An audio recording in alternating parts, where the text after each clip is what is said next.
evening. A warm welcome to everyone who are gathered for this webinar on topic certain discrete structures with applications. Okay. So myself, I am Dr. D. Kamraj, Assistant Professor from Department of Mathematics, Satyabama Institute of Science and Technology. My area of research, as your head of the department said, formal languages and automata and graph theory. Okay. So I'm guiding two students currently in the for PhD purpose in graph theory, and one student I guided in the field of formal languages for MPhil, and currently one more MPhil student also I'm guiding. Okay, let me go to the topic. So before that, I hope all of them are safe in your house, and you are maintaining the government's so mentioned of statement social distancing. Okay, fine. Let me go to the topic. See, mathematics is not a subject of just a numbers. It actually describes a lot of organized structures in an organized way. Even it tries to find out to describe unorganized structures also in an organized form. For example, cellular automata. There is a concept called a cellular automata in discrete mathematics. Yeah, it tries to describe many unorganized patterns in terms of the organized patterns. Okay. So now let me go to our topic. So what is discrete structure? Okay.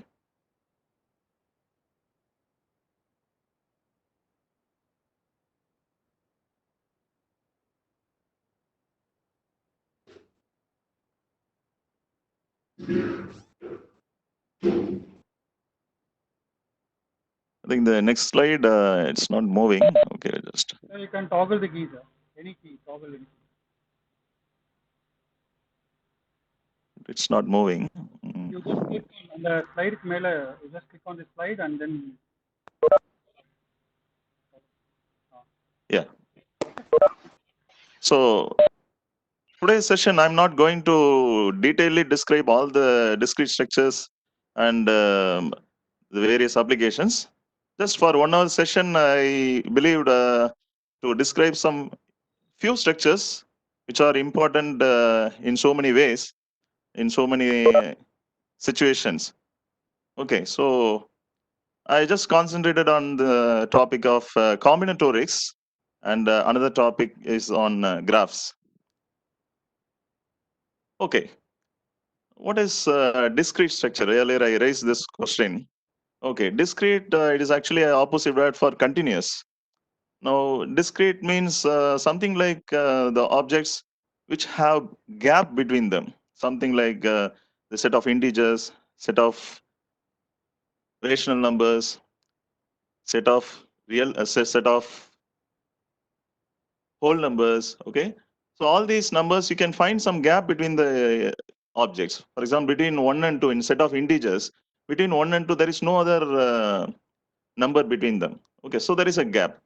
So like that, if you find distinct and separable objects, then we call such a concept as what? Discrete. Okay, structures means it is basically about the macro objects built from the simpler objects. For example, simpler objects we can consider as numbers, and the macro objects we can consider as sets, relations, graphs.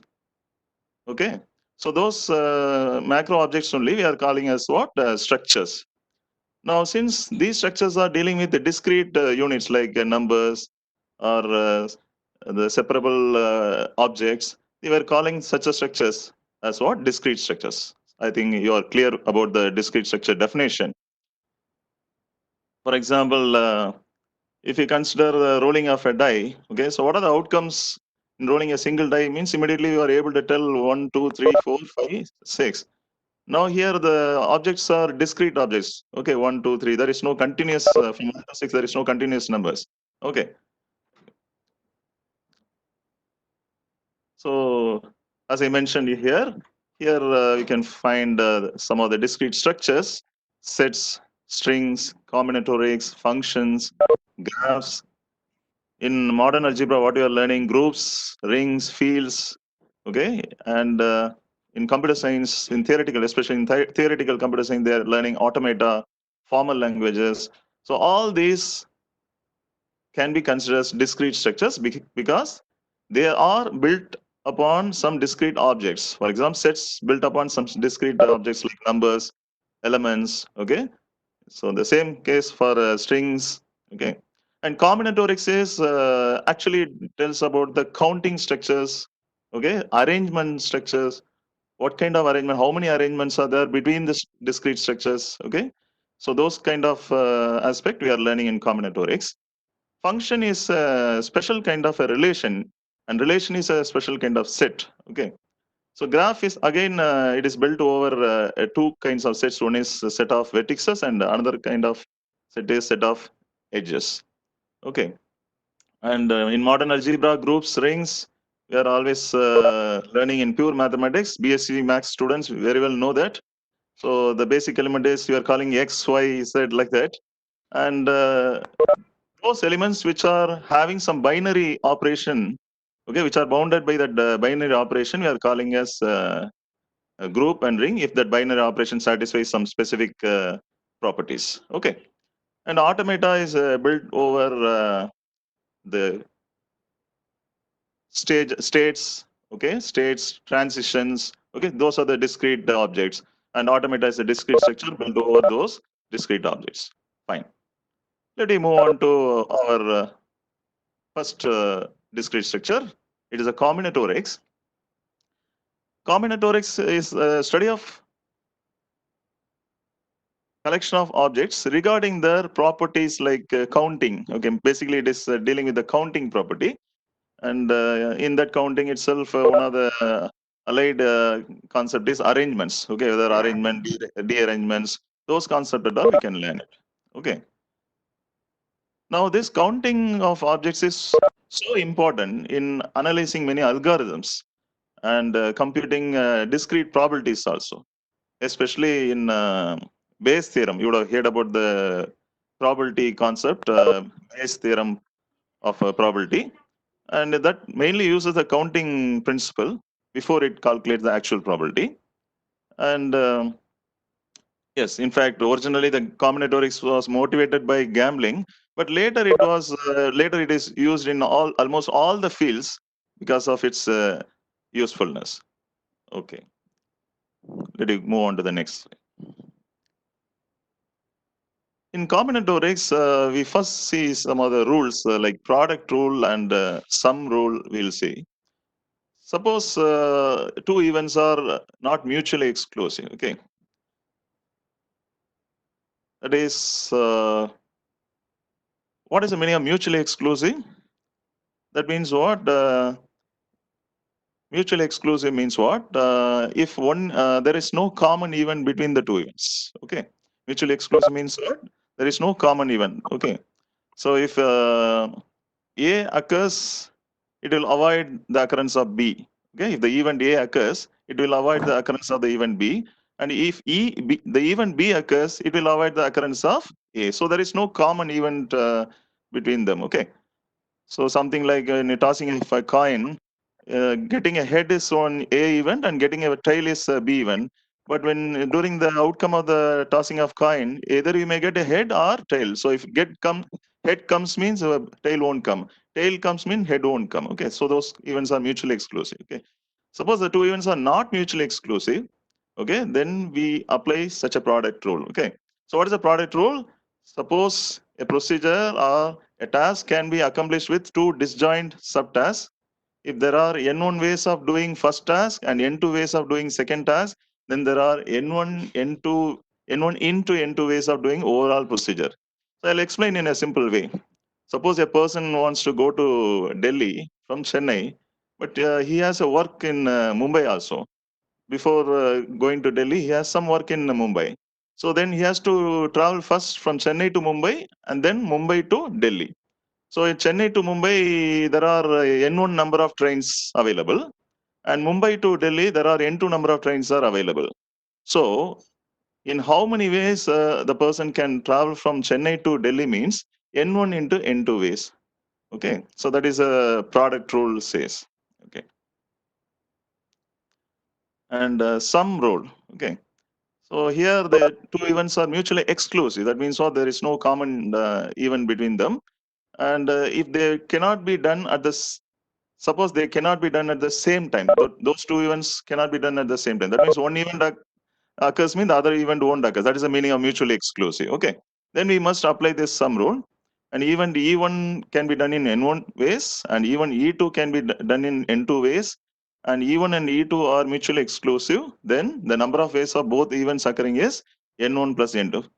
For example, in a company, there are 3 female employees and 4 male employees are there. We want to select one person, okay, from that group, okay.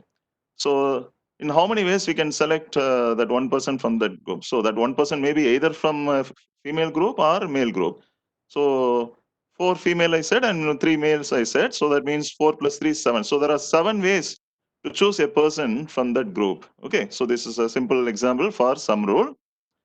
And again, you can see that if you chosen a person from the female, you cannot choose any other person, even in the female as well as in the male. So that's what mutually exclusive. Okay. Now, let me go to one of the simple concept in discrete mathematics, especially in the counting combinatorics, pigeon hole principle. So this principle, very briefly, if you want to say, if you go in a bus, suppose there are 5 seats are there, 6 persons are entering the bus. Then all of them wants to sit. Then what happens? At least one of the seats should be shared by more than one passenger. Okay, because there are 5 seats, totally 6 passengers are there. So definitely one seat will be shared by more than one passenger. Okay. So such a concept, it is obvious fact, isn't it? So but that we are calling as pigeonhole principle. But even though it looks like a small needle, but that needle helps in a lot of places, in a lot of activities. The same needle helps in surgery. Same needle helps to remove a thorn from our leg. Okay, so a lot of places the simple needle helps. No, so like that, pigeonhole principle also helps in a lot of places. Okay, so here the principle of the pigeonhole is given in the second paragraph, second definition. That is, if k is a positive integer, and suppose there are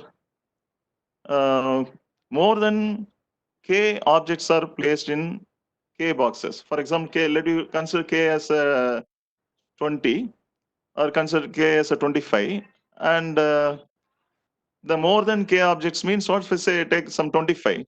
Suppose there are 25 boxes are placed in 20 boxes, then at least one box will contain 2 or more objects. That is a pigeonhole principle.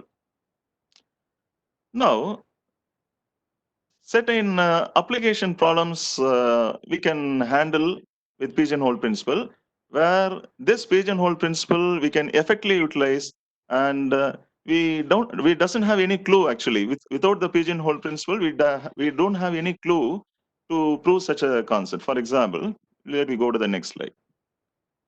There is a challenging problem here. You see, yeah, an equilateral triangle have side 1 unit. Okay, that means every side is having 1 unit. Now we want to show that there are 2 points with the distance between them is at most 1/3 units. Okay, so the question is what? Whether there exists 2 points inside or on our equilateral triangle such that the distance between the 2 points is maximum 1/3 units. Okay. Now for this question, how we will utilize our pigeonhole principle? Let me see. Look at this. This is an equilateral triangle. Now what I'll do, I'll split a similar triangles. Okay, I'll split this big triangle into self-similar smaller triangles. And you know that there are how many triangles, how many small triangles are there? 9 triangles. You can easily count it. Okay. Now we pour or we drop these points. We consider these points as some grains, okay? And this is some drawing or a picture in the floor, okay? So we drop this 10 points in this floor, that is a floor means inside the triangle. Then what happens, ladies? We have dropped points like this, okay? Now, you know that there are 9 small triangles, and each small triangle also a equilateral triangle of having side length 1/3 units. Look at this. If you place at least one dots in one triangle, how many triangles are there? 9 triangles are there. But we have 10 points. So where to keep the 10th point? There should be in some triangle which is having already 1 point in it. So now I don't know the distance between any 2 points in other triangles, but especially in this triangle, which contains the 2 points, no, we can guarantedly argue that the maximum distance between the 2 points is what? 1/3, because the side length of any small triangle is what? 1/3 units. Okay, so it's an interesting one, because here how we utilize the pigeonhole principle. There are 9 boxes there, okay, pigeonholes, and there are 10 pigeons are there, okay? So the smaller triangles are pigeon holes and the dots are pigeons. So 9 pigeon holes are there, 10 pigeons are there. So how can we accommodate 10 pigeons in a 9 pigeon hole? It's not possible, no? So that means one of the pigeons should be in the hole where already another pigeon is there. This is what the pigeonhole principle says, okay? So if there are k plus 1 objects are put in k objects, put in k holes, then definitely one of the holes should have more than one object. Okay. So I hope it's an interesting one.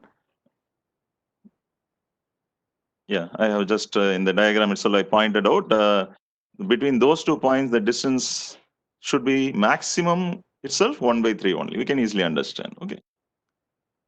Now, pigeonhole principle, we can also generalize to this statement also. If n objects are placed into k boxes, say n is greater than k, let me assume n is greater than k, and there is at least one box containing at least, what is that symbol? N by k is enclosed within a bracket, no? What is that symbol? If anybody knows this, I think some of them would have known that. So this is as least integer function. Okay. So what is the least integer function? Yeah. So least integer function of a number is nothing but what? The least integer or the smallest integer which is greater than or equal to the number within the bracket. Okay. So that's what least integer function we are saying. Here, the least integer function of n by k objects. So if whenever n objects are placed in k boxes, there exists at least one box which contains what? N by k or the least integer which is just greater than the n by k objects. Okay. So the application we'll see now. Suppose there are 73 students are there in a class. Okay. So just your own situation, students. There are 73 students in a class. Now, there exists at least 7 students who were born in the same month. This statement, can you believe this? In a class of 73 students, there exists at least 7 students whose month of birth is same. Okay. So how to prove this? How to prove this? You can use this generalized pigeonhole principle. Here, the number of students we can consider as capital N, and we have to consider their month of birth as a PGN boxes. Okay. So how many months totally there in a year? 12 months. Okay. So there are K boxes there. Okay. K is actually K equal to 12 and capital N equal to 73. Okay. Now what is the least integer function of 73 divided by 12? Yes. The smallest integer, which is just greater than 73 by 12. Okay, what is 73 by 12? 6 point something, isn't it? 6.1 something. So what is the smallest integer which is just greater than 6.17? Okay, so there exist 7 students in the class who are born in the same month. Okay, so that means what? At least it is not exactly 7. So there exists at least 7 students. So there may be 8 students may be there in the same month, 9 students may be in the same month. Okay, so like that also possible. Okay, and we see the another application here. How many students in a class must be there to be ensure that 6 students get the same grade? Suppose the grades, if you use A, B, C, D, and E, F. Okay, I think it's E is missed. I think so. Yeah, A, B, C, D, E, and F. Okay.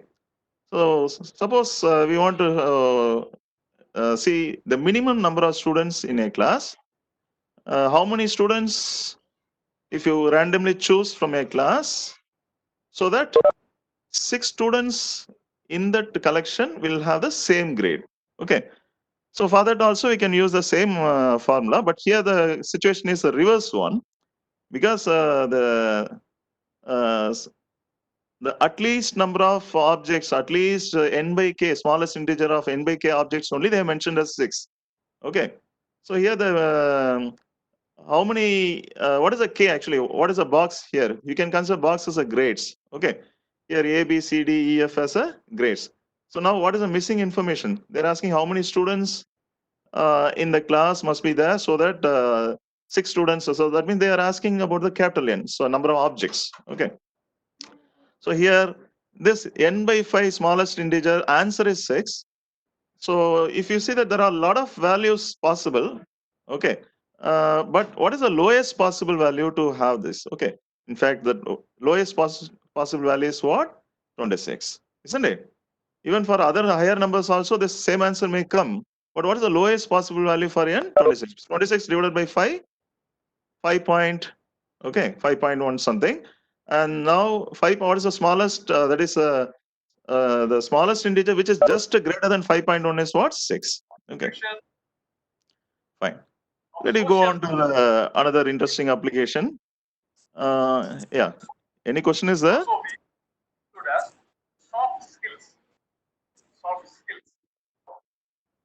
Yes. A bowl contains 10 red and 10 yellow balls. How many balls must be selected to ensure 3 balls of the same color? Okay. So again, here also we can consider this problem as what? As a generalized pigeonhole principle problem. Here we can consider this as what? How many balls are required if there are 2 colors and 1 color must have 3 balls? Means what? Here, how many pigeons are required if there are two pigeon holes? The 2 colors we can consider as 2 holes, and one of the color should have how many balls? Belonging to one other color, we need 3 balls at least. Okay, must have 3 balls. So that means 3 balls. That means the answer is 3. So we need to find what? Number of pigeons or the number of balls. Okay, that is number of objects where capital N we want to find. Okay, so once again we can use the same formula, n by k equal to 3, and k value is what? Number of boxes, that is number of colors here, that is 2, and we can easily calculate n by k equal to 3 means definitely what?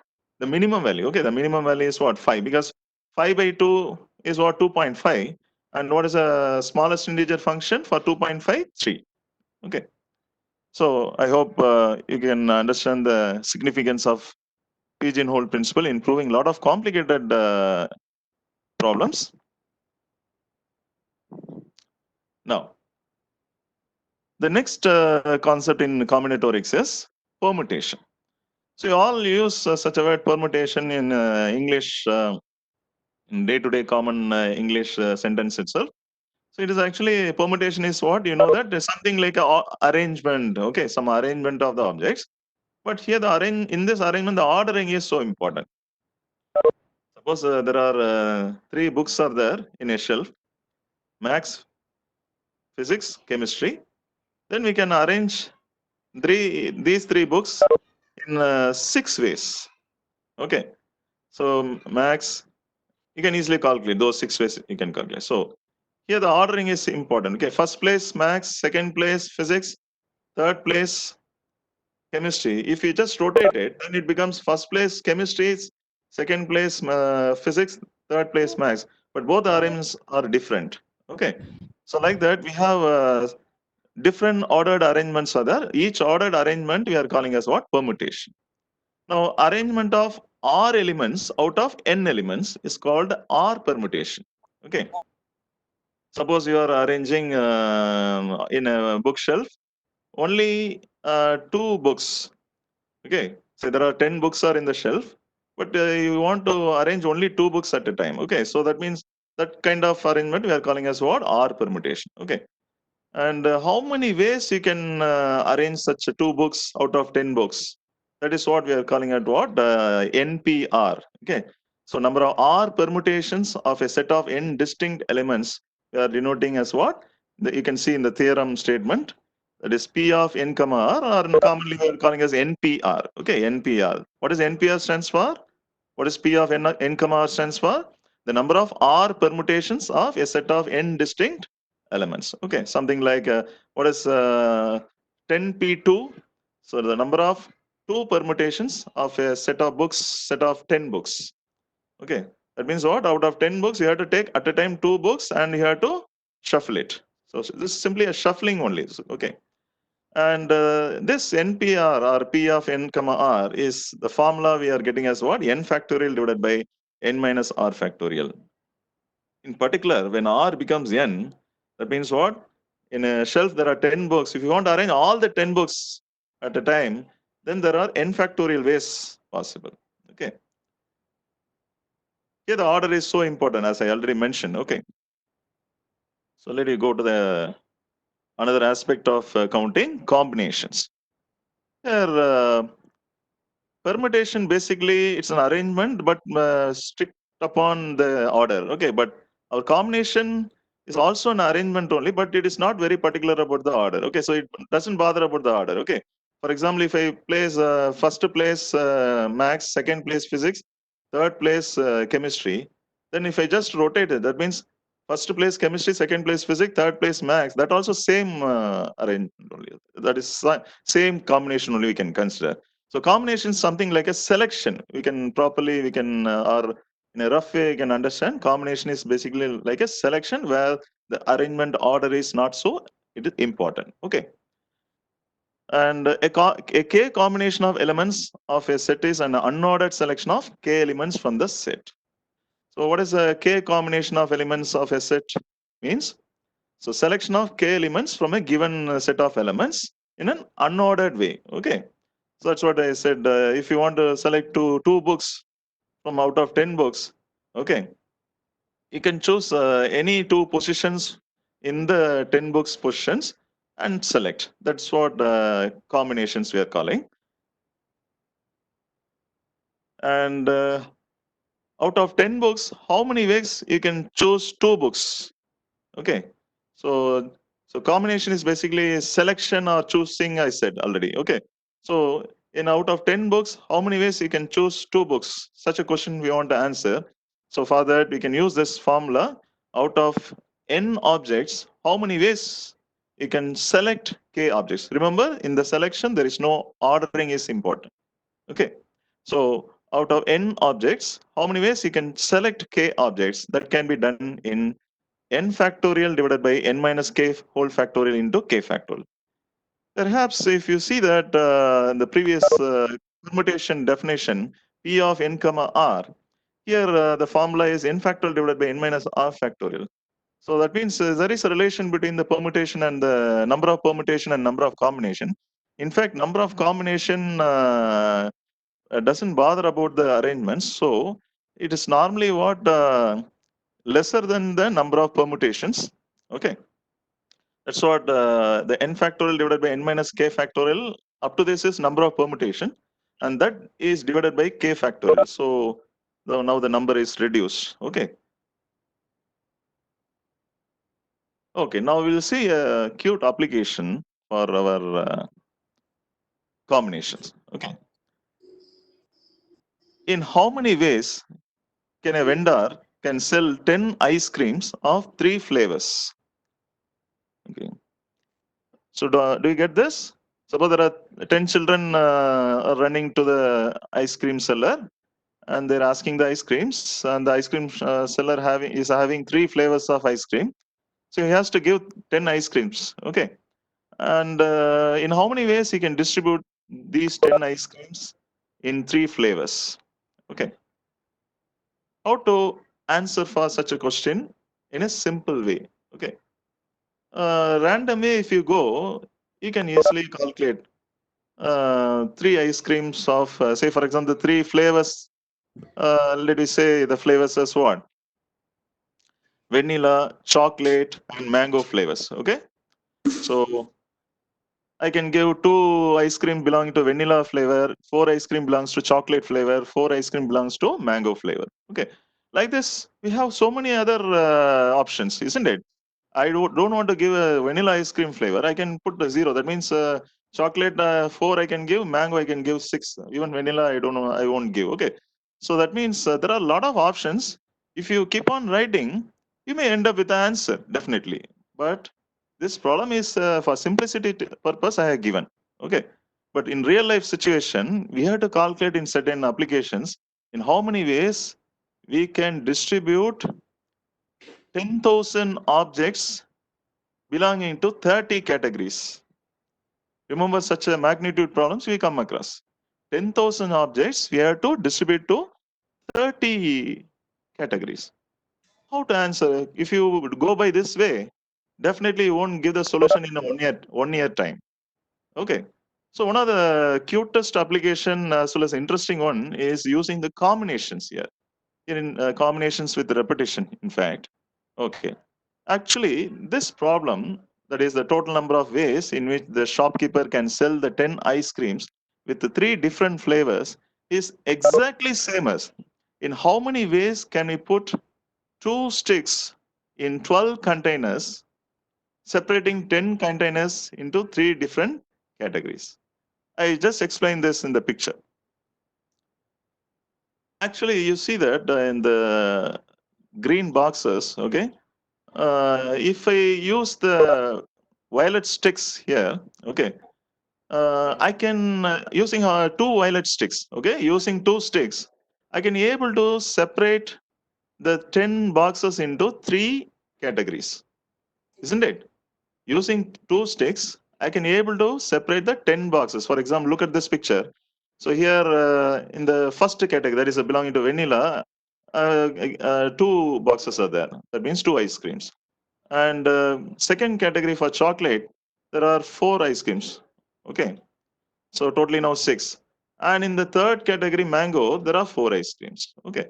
So that means using 2 sticks, we can separate the 10 boxes into 3 categories. Here the boxes, here the boxes, we can consider as ice creams. Okay. Now, this problem, we can also think it as, just now we discussed about the combinations. Okay. Including those 2 sticks, how many spots are there? Can you tell me? If you count it, there are 12 spots are there, 12 places, including the sticks place. Okay.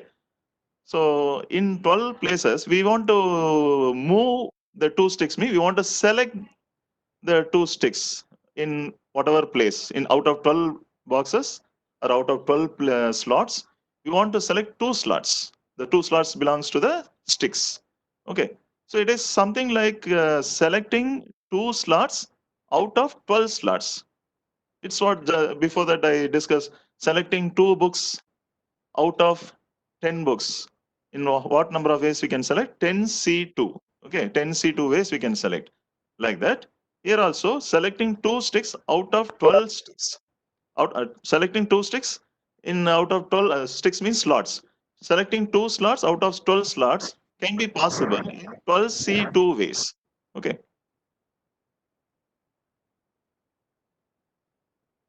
Look at the answer here. Okay. So 12C2 we have made. Okay, but this 12C2 answer, we can just categorize like this. or we can just understand the significance of the 12. How we got this 12 actually? Originally, how many ice creams are there? Okay, 10. 10 ice creams are there. Okay. And how many flavors are there? 3. Okay. So this 12 actually resulted due to 10 plus 3 minus 1. Okay. And next to number 2, no, that is actually 3 minus 1. Okay. So this is 12C2. This is a notation for describing what? This within the bracket, we are mentioning 12 2, no? Actually, that means what? 12C2. Okay. 12C2 combinations are there. Okay. So now can you generalize this for any number of ice creams? Earlier I asked, no? There are 10,000 objects or 10,000 objects are there. We have to distribute to 30 categories. Okay. So what is the number of, how many ways we can distribute the 10,000 objects into 30 categories? Okay. For that, we'll utilize such a general form. Here, suppose there are R ice cream flavors are there, and there are N number of ice creams are there. So then the total number of ways you can sell the ice creams is N plus R minus 1, C R minus 1. Okay. So you can see the previous, here in the previous case. Okay. In our previous example, what is our N here? Number of ice creams, 10. And R is number of flavors is 3. Okay. So that is 10 plus 3 minus 1, C 3 minus 1. So that is a beautiful answer we are getting in a very, very small computation time only. Okay. So in fact, we are calculating in within a few seconds, we can able to calculate or we can able to answer for such a question. How many ways we can distribute 10,000 objects in 30 categories? Now we can say that. What's the answer for that? Can you one of them tell me? How many ways we can distribute 10,000 similar objects in 30 categories? Yes. I hope some of them would have answered 10,000 plus 30 minus 1, C 30 minus 1. That means 10,029, C 29 ways. That is the answer. And this NCR calculation, of course, everybody knows how to calculate. Even nowadays, even calculator, every sophisticated instruments also having that operation can easily calculate. Okay. Now an interesting question. It continues on the previous question. You see that solving an equation. See, many scientists, many of the engineering people, many pure mathematicians, okay, all of them are having a single common task. One of the interesting as well as important common task is what? Solving an equation. Many other occasion in our day-to-day life, in our equation may contain many variables, but lesser number of equation. Particularly look at this situation here. There is only one equation, but it has three variables: a plus b plus c equal to 10. Definitely, you know that there exists infinite number of or more number of solutions possible for such equation, because there are more number of variables and only we have only one equation.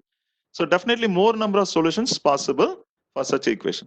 Now our task is how many non-negative integer solutions are there in solving such a equation. What's the equation? A plus b plus c equal to 10. So what is the condition I have mentioned here? The a, b, c cannot assume any negative integer. So a, b, c values can take any non-negative integer. For example, it can take 0 or 1, 2, 3, whatever. Okay. But it cannot take the negative integers. Now, the answer for such a question, surprisingly, utilizes the previously discussed example formula. Okay, in the previous discussion, we have got the formula, no? How many ways we can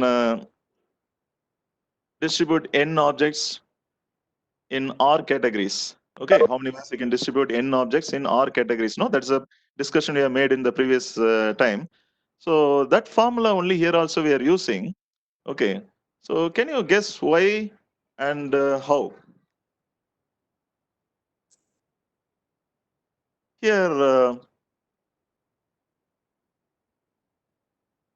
could you recognize this a plus b plus c equal to 10 is similar to our previous problem of distributing 10 ice creams in 3 flavors, where A denotes the number of ice cream belong to vanilla flavor, okay? B denotes the next flavor, and C denotes the number of ice cream belongs to the mango flavor, isn't it? It is, sounds in a similar way, isn't it? So that means what? This problem is almost done. The solution is done now, okay? Because it is exactly the previous discussion what you have made. So how to distribute number 10 in 3 possible ways or in 3 categories. A denotes what? Number of elements or the number partition of the number 10 belonging to the category A and belonging to the category B, and C is the category, third category. Okay. So now here we can consider that argument we made earlier, and we can utilize the same formula, and we got the answer. Now, what's the answer we are getting? 10 plus 3 minus 1 by C 3 minus 1, that is 12C2. And by simple NCR concept, okay, 12C2, how to calculate? 12 into 11 divided by 2 into 1, then it cancels, and finally we are getting 66. Okay. So there are 66 non-negative integer solutions are there in solving A plus B plus C equal to 10. Okay. Remember, as I already mentioned, an equation involving 100 variables. Okay, x1 plus x2 plus x3, etc., etc., x100, and equal to 10,045. Now, how many non-negative integer solutions we may get if somebody is asking? Then definitely with the routine way, if you proceed, you can't find the answer within a day. Okay, so now we can utilize this formula to answer for it. Now there is a small variation in this question. Okay, so I ask for that. Okay, are you ready for that variation in the question? Yes. Okay. Now, a similar situation, but I have made a small change in this. How many positive integer solutions are there in solving A plus B plus C equal to 10? Okay. Are you getting? Now I'm asking the positive integer solution. It is not non-negative integer solution. That means what? Whole numbers. I want all the A, B, C to have the values of whole numbers only. Whole numbers starting from 0, isn't it? Sorry, I'm it's not whole numbers. It is a natural numbers. Yeah. Okay. Yeah. So I'm asking about the natural number solutions for this. Okay. That means ABC can take minimum at least one, what is that? 1. Okay. So ABC cannot take 0 value. Are you getting what is my question? ABC cannot take 0, but it can take more than 0. That means we can take 1, 2, 3, etc. But last problem, even ABC can take zeros also. Okay. Consider so the ice cream, 10 children are running, no? They're wanting that ice cream. So definitely we cannot avoid one children, no. So we at least every children should be given one ice cream, no. Otherwise children will cry. Okay. So for that aspect, we won't have a restriction. What all the ABC can take only natural numbers. Okay, natural. So in this case, once again we can utilize such a similar formula, but here I use the formula like n minus 3 plus r minus 1 c r minus 1. Okay, so that corresponds to n is 10 and r is 3. And then finally NC2 it comes, and the NC that is 9C2. 9C2 answer is 36. But how it possible? How it comes? How the formula has changed? Does anybody has any clue for that?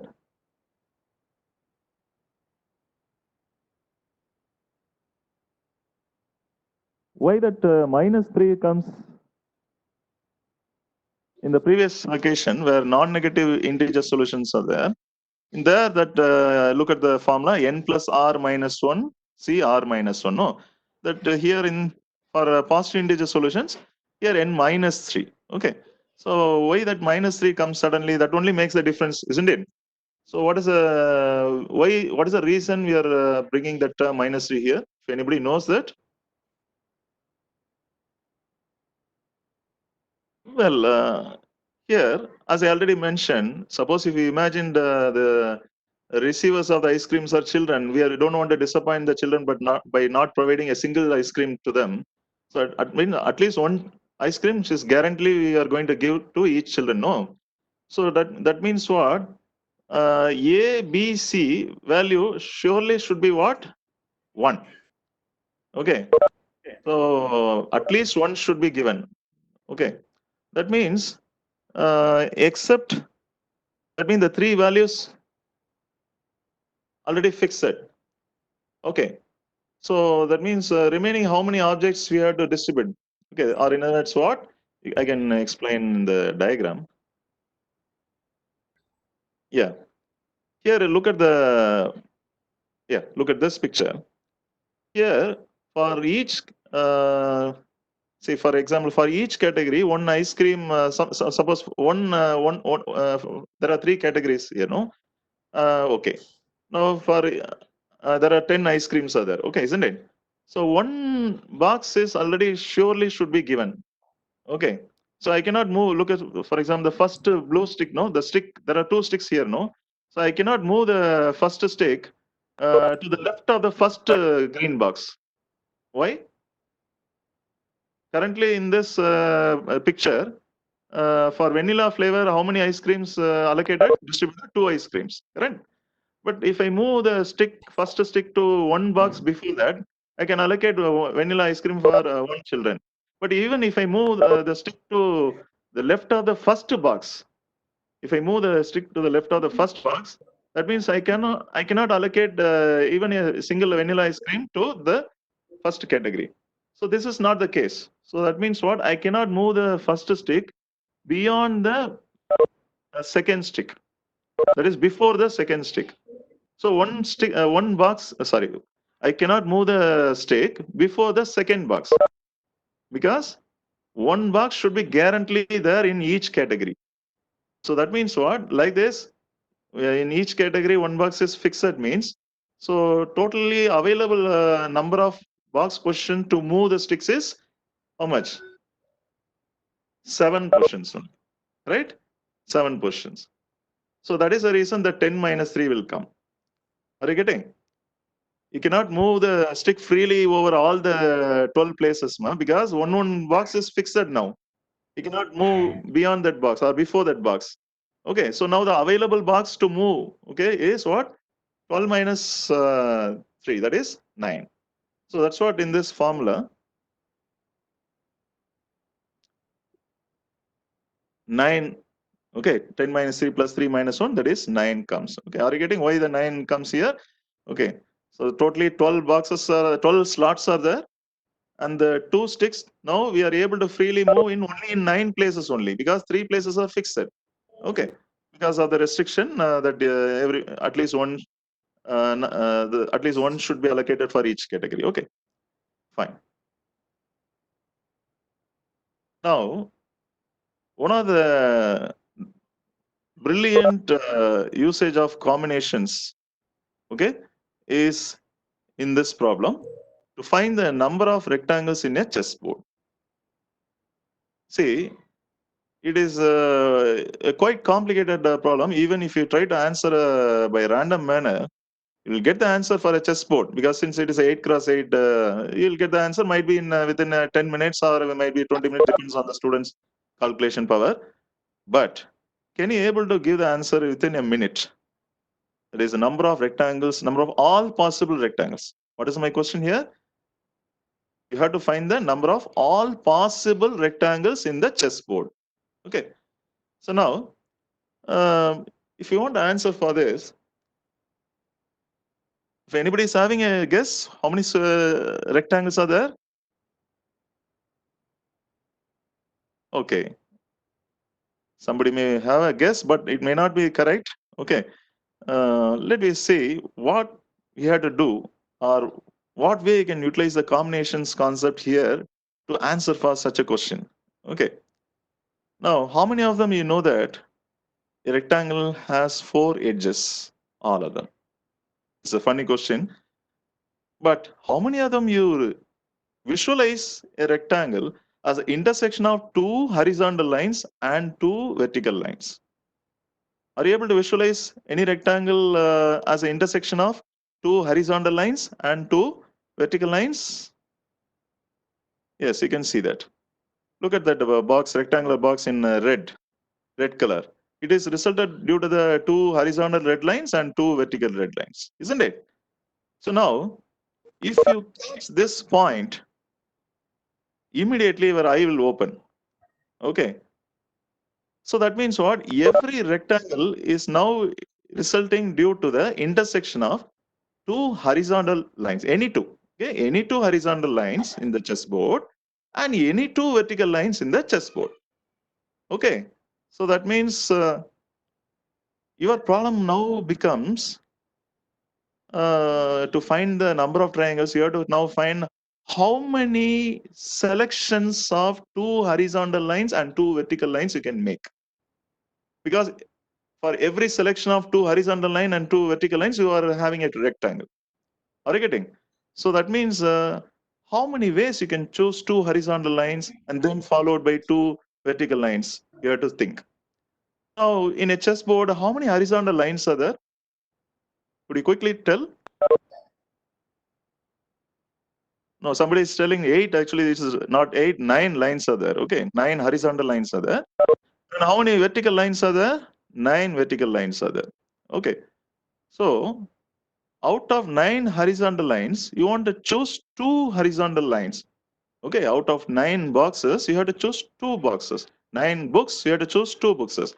In how many ways? How many ways you can select 2 books out of 9 books? 9C2 ways, correct? Something like this. How many ways you can select 2 horizontal lines out of 9 lines? 9C2 ways.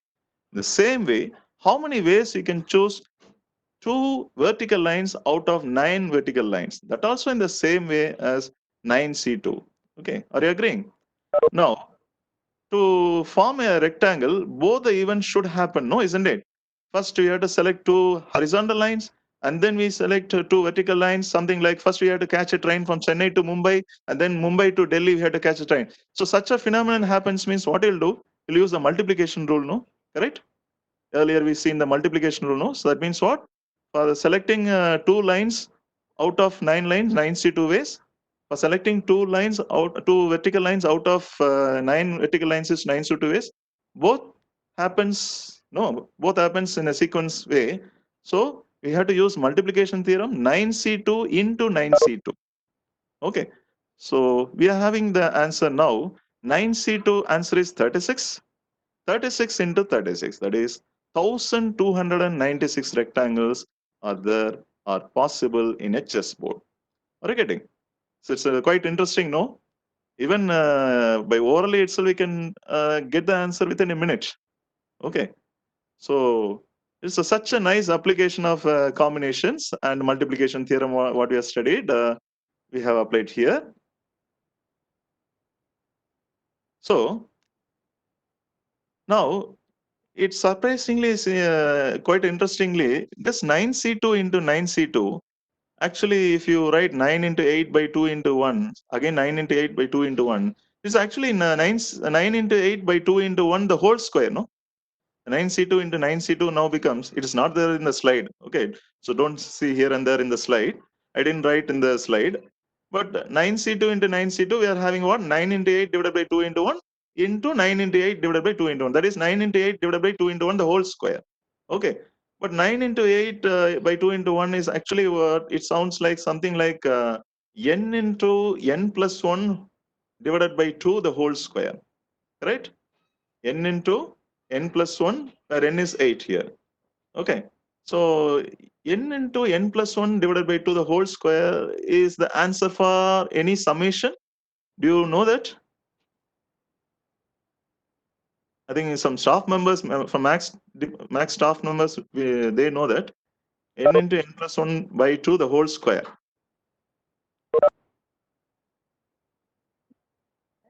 Okay. This is actually the sum Numbers. of, yeah, sum of, Odd numbers, sir. yeah, sum of, it's not odd numbers. It is a cube of first n natural numbers. Sum of cube of first n natural numbers. 1 cube plus 2 cube plus 3 cube plus 4 cube plus up to n cube equal to what? N into n plus 1 divided by 2, the whole square. Is it correct? Okay. So interestingly, this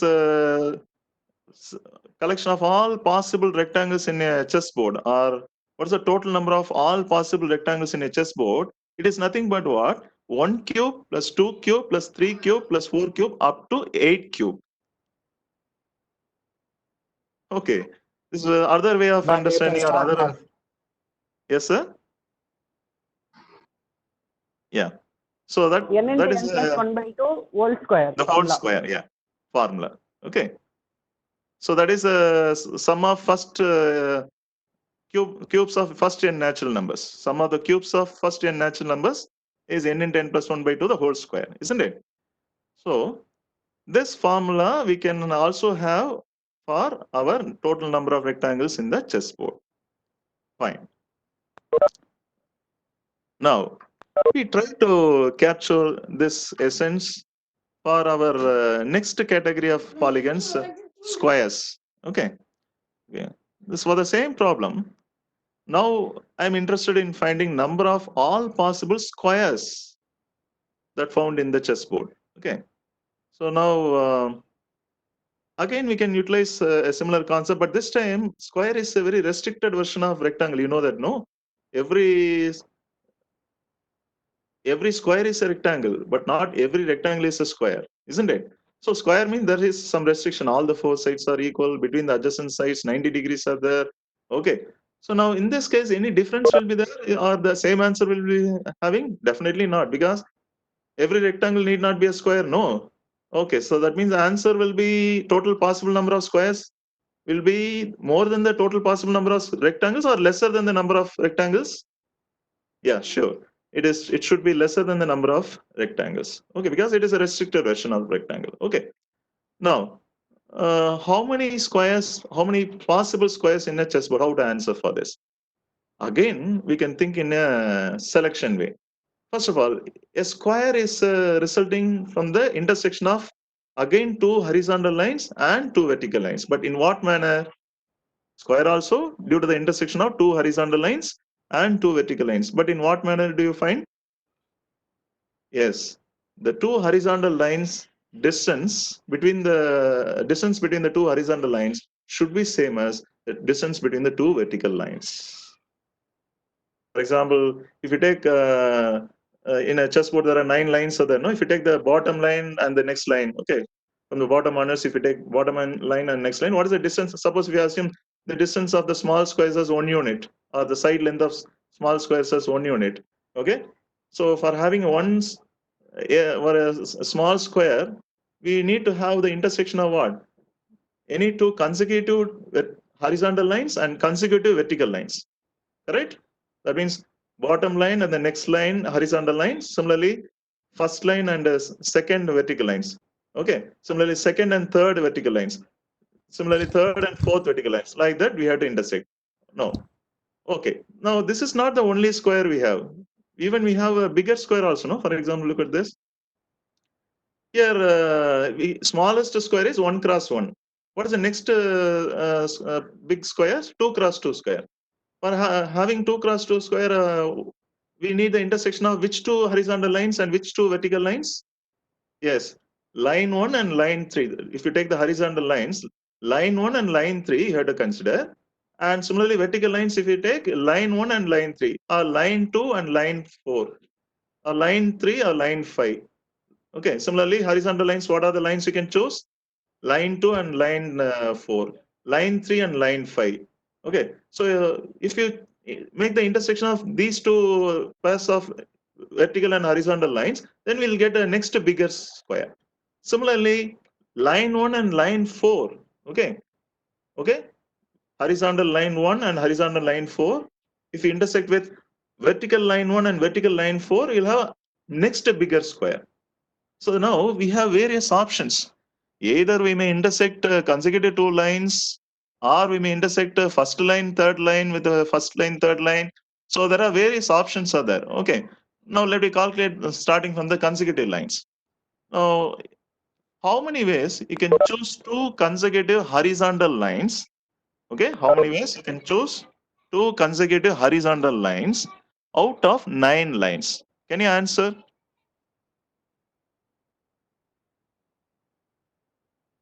how many ways you can choose 2 horizontal consecutive lines out of 9 lines in the chessboard.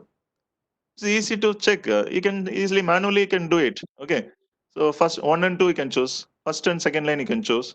I'm talking about the horizontal lines. First and second horizontal line, that is one option. Second and third horizontal line, that is second option. Third and fourth horizontal line. Like this, if you choose, how many options are there? 8 options. There are 8 options are there, isn't it? So in 9 out of 9 horizontal lines, how many ways you can choose 2 consecutive? This is very important. 2 consecutive horizontal lines. Okay. There is only 8 ways possible. Okay. Similarly, how many out of 9 vertical lines? How many ways you can choose 2 consecutive vertical lines? Again, that is 8. So for forming a square, we need the intersection of 2 horizontal and 2 vertical lines. No, that means we need to use the multiplication theorem. So already we have 8 possible options for horizontal, 8 possible options for vertical. That means 8 into 8 using multiplication theorem. That is 8 into 8 is what? 8 square, that is 64. Then take the next bigger square, that is 2 cross 2 square. How will you get the 2 cross 2 square? By the intersection of first line and third line. I'm talking about the horizontal lines. Either first line and third line, or second horizontal line, fourth horizontal line, or third horizontal line, fifth horizontal line with first vertical line, third vertical line, second vertical line, fourth vertical line, like this. Okay.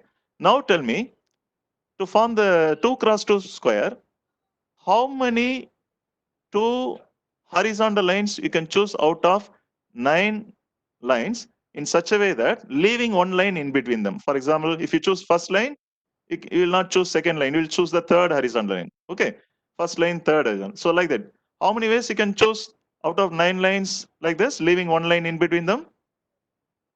Yes, that is 7 ways. You can easily calculate. Okay, out of 9 lines, you can choose 7 such a pair of lines, leaving in between one line. Okay. Similarly, how many ways you can choose 2 vertical lines, leaving one line in between them out of 9 lines? That is once again, that is 7 ways. Now, once again, by using multiplication theorem, we have 7 into 7 possibilities there for 2 cross 2 squares. So for 2 cross 2 squares, how many possibilities are there? 7 square possibilities. So now it's so we can understand the pattern. For 1 cross 1 square, we have 8 square possibilities. For 2 cross 2 squares, we have 7 square possibilities. Similarly, for 3 cross 3, 6 square. For 4 cross 4, 5 square. Like this, if you keep on go that, what is the last biggest square we have? How many biggest square there? Only one biggest square. That is 1 square. Okay. So now all these possibilities are mutually exclusive. Either you can choose like this or like this. So we have to use sum rule here. So in this sum rule, you have to add all these possibilities. That means 8 square plus 7 square, or in other words, 1 square plus 2 square plus 3 square plus 4 square up to 8 square. So that is the answer for total possible squares in a chessboard. Okay. So anybody got the answer? What is the total possible squares in a chessboard? That is 1 square plus 2 square plus 3 square up to 8 square. 204. 204. Very good. 204. Yes, good. So there are 204 squares are there, possible squares are there in the chessboard. Surprisingly, this answer number of squares in a total possible number of squares in a chessboard is a sum of squares of first n natural numbers. Sum of squares of first 8 natural numbers. Here we have 8 lines. No. So earlier, how many rectangles we have? So, yeah, it is nothing but what? Sum of cubes of first n natural number. That is sum of cubes of first 8 natural numbers. So number of rectangles is sum of cubes of first 8 natural numbers, and number of squares is sum of the squares of first n natural numbers. It's seeming to be amazing because how this pattern comes. Okay. So there is a pattern belonging to the square and rectangle in numbers. So there is a relation between the numbers and geometry. Okay, that's what we say. Mathematics is not the study of numbers. It is actually describing in an organized way of everything what happens around us. Okay. So even including the geometry or even in the whatever image. Okay, whatever. Okay. Nice.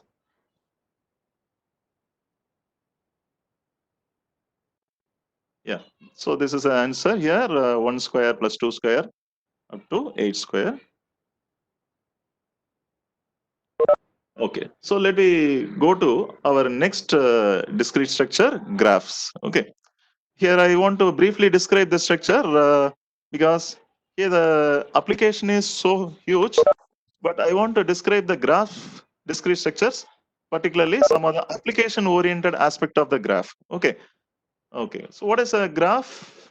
Graph is actually contains some discrete objects like vertices and edges. Okay, so a graph is made over that discrete objects. That's what it is, one of the discrete structure, and it is one of the prime objects of discrete mathematics also. Okay, and it has huge number of applications in physics, chemistry, operations research, social sciences, especially in computer science, because in computer science the networking problem is one of the familiar well-known problem in graph theory. Okay, and those physics major students, you believe that one of your core concept is crystal growth. Many graph theory applications are there in crystal growth also. Okay, so such interesting features are available with the graphs. Okay, so let me see the graph definition. A graph G is actually a pair of sets only. One set is what we are calling V of G. Where V of G is the vertex set. Actually, it is a vertex set contains all the dots or points. And in fact, X of G is the edge set. In fact, that should be E of G. Some of the occasion we are using E of G. Okay. X of G is the edge set. Okay. Edge means what? It is a line joining two vertices or 2 points in V of G. Okay, so each edge is a line joining a pair of elements in V of G. So here the important consideration is what? The vertex at V of G should not be the empty set. At least one vertex should be there. Otherwise, the graph cannot be found because edge itself formed joining two edges only. No. So you may ask, with one vertex, how can we form a graph? Yeah, with a vertex alone, we can consider as a graph. Okay. If suppose in a graph contains only one vertex, you can consider as a single vertex graph. Okay. Now the edges here may connect one vertex to another vertex without bothering the order, or sometime bothering the order also. If you don't bother the order, then we call the graph as what? Undirected graph. But if you are very particular about the order, the edge connecting which vertex to which vertex, okay, what is the starting vertex, what is the ending vertex of the edge, then we call the graph as what? Directed graph. There are a lot of applications for both the categories also, for undirected graph as well as directed graph. Okay. Look at just an example of a graph. Few examples. See some of the graph. Here, look at the graph F.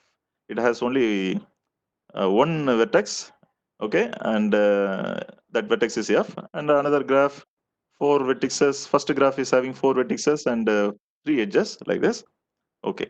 I'm not concentrating on the detail about this graphs, but I'm directly moving on to the our interesting application area is graph labeling. Okay, so what is a graph labeling? Okay. So graph labeling is something like assignment of some integers, not necessarily integers. Sometimes it may be some real numbers also possible, but most of the occasion integers. Okay, so graph labeling is nothing but assignment of some integers to the vertices or to the edges or to both, subject to some conditions.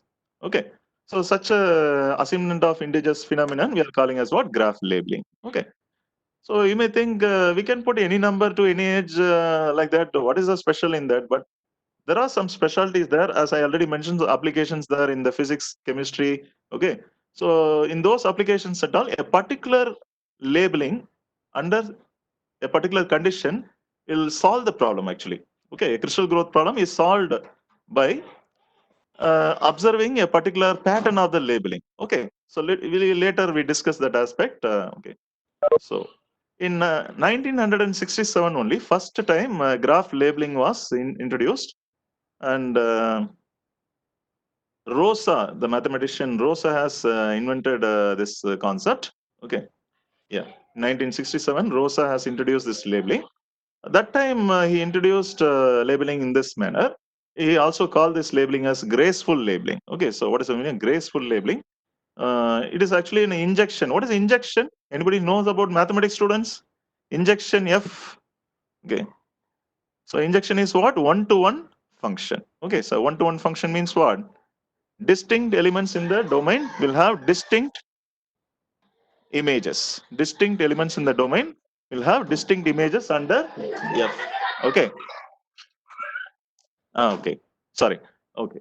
So such an injection is there from the vertex set V of G to the set 0 to Q. Okay. Where Q is a cardinality of vertex set. Okay. Cardinality means number of vertices. Okay. Number of vertices in the of the graph. Okay. Such that every edge E, that is E equal to UV that I have mentioned here. I have given, that means what? Edge E connects U and V vertices. Okay.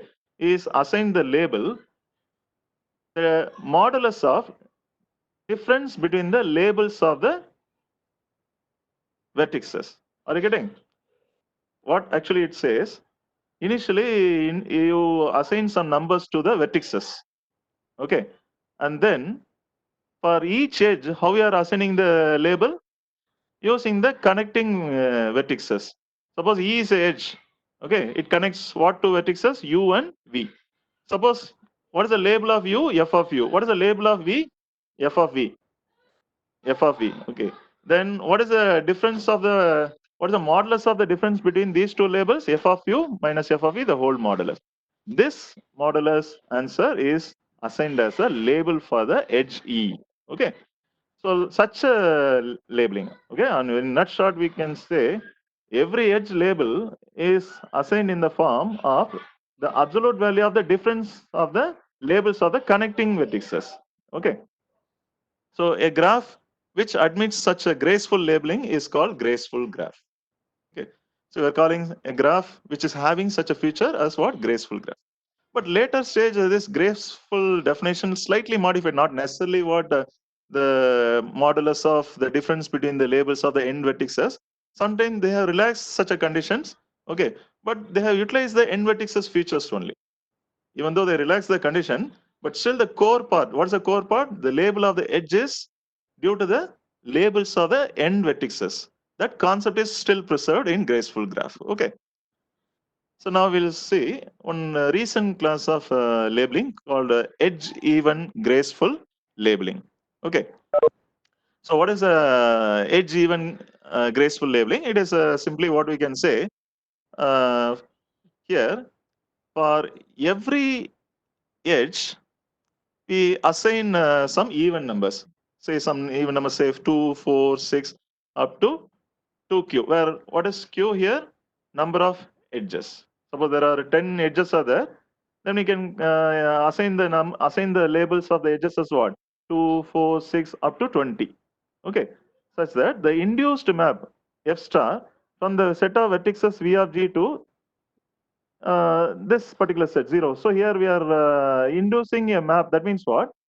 Using this edge labeling, we are inducing a label f star for the vertex set. Okay. So using the labels of the edges, we are inducing labels of the vertices in the following equation. That is f star of u, where u is a vertex. Okay. Equal to, what is that?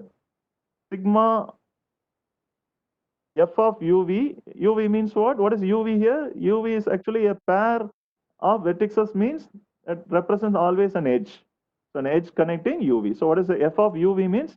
The label of edge connecting u and v. So we have to add all the labels of the edges. Okay. Incident on the vertex u. What is the meaning incident? touching the vertex. Incident means what? Touching the vertex u. Okay.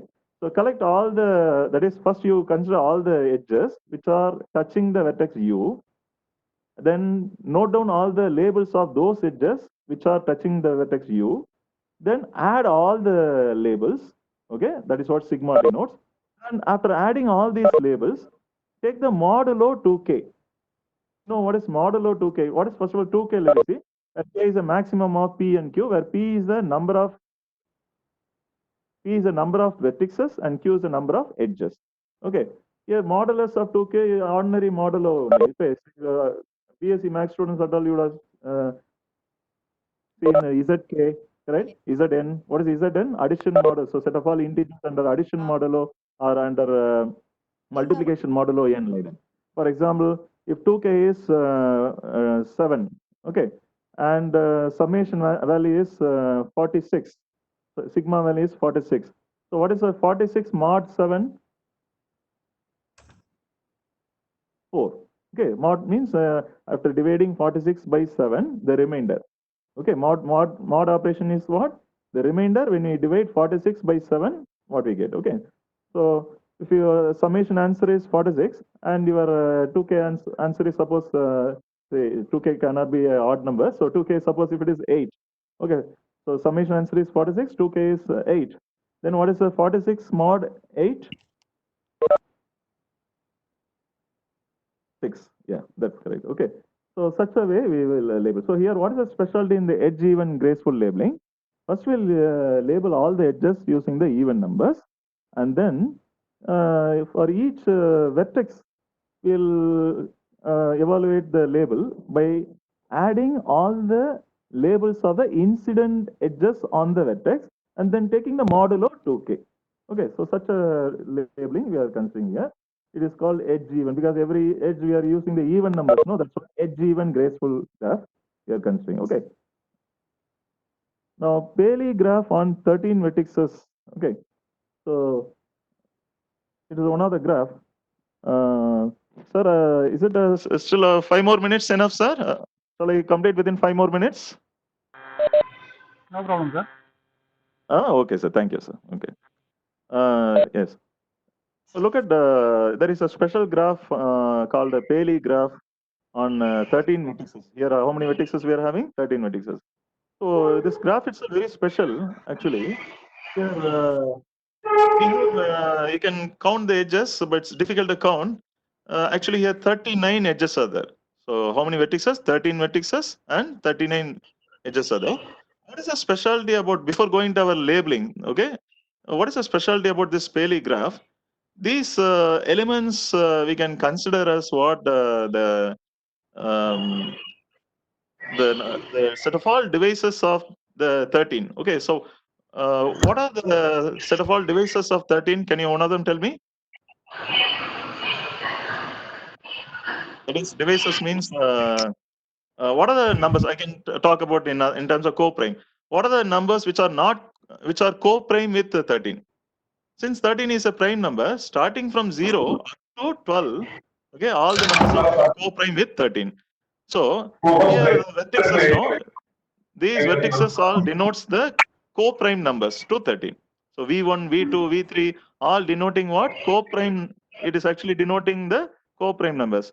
So you know that for every prime P, we have what? A finite field, no? There is a concept in modern algebra.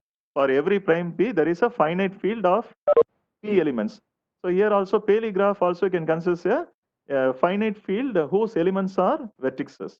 And edges here, how we are forming, if the edges connects to vertices, the difference of the two vertices will be square of some co-prime numbers. Okay, such a feature is there. Okay, I just skipped those points. But now we go to our edge labeling, particularly even edge even graceful labeling.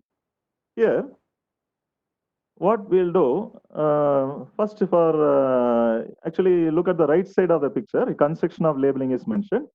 Here, starting from 2 onwards, because we know there are 13 vertices, up to 13 I have filled the even numbers, that is 2 up to 26. Then next set of 13 for the next set of 13 numbers, next consecutive to next consecutive even numbers. Okay, that is 28 to 52. And similarly, next consecutive 13 values will be up to 78. Okay, so why I stopped up to 78? Because there are 39 edges are there. No, I already mentioned here.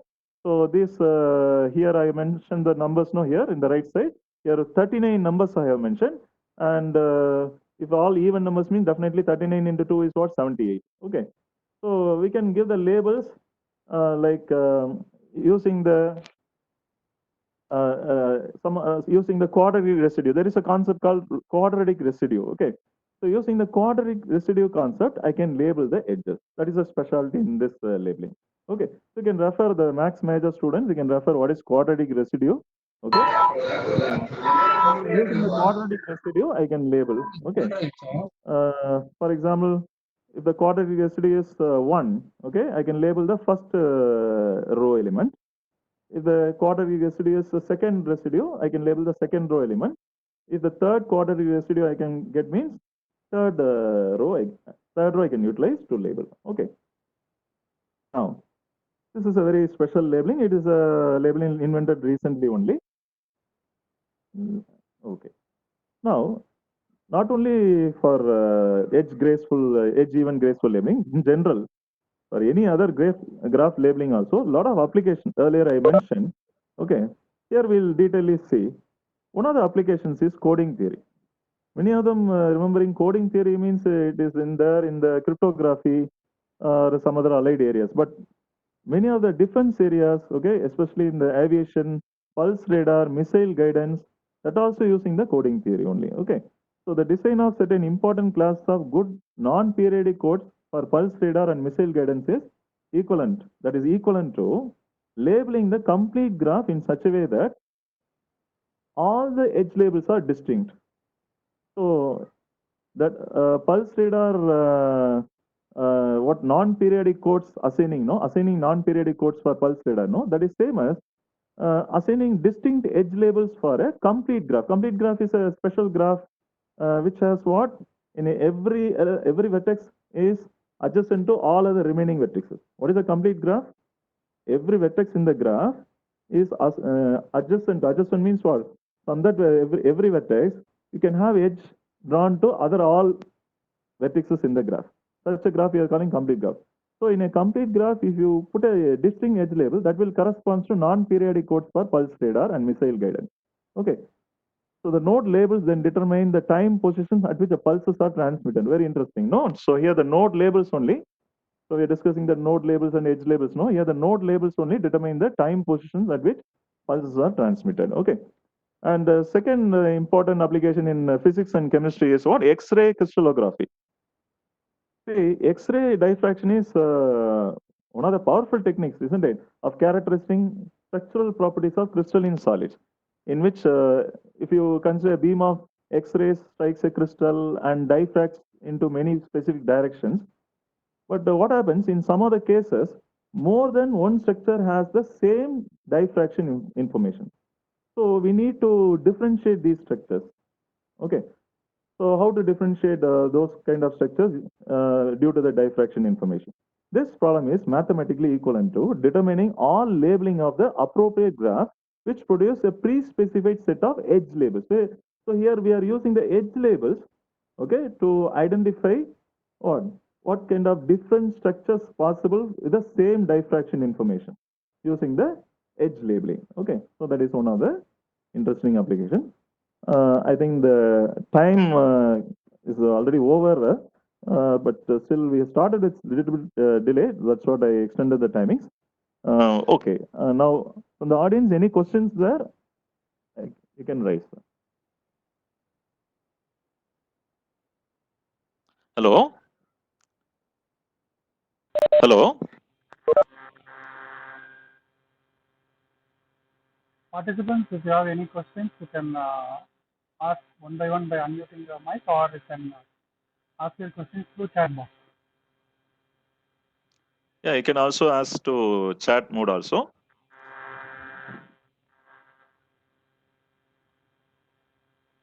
But any oral questions there? I like that part. Hello. Oh, yes, sir. Yes, sir. Hello. Yes, sir. Yes, sir. Audible. You can proceed.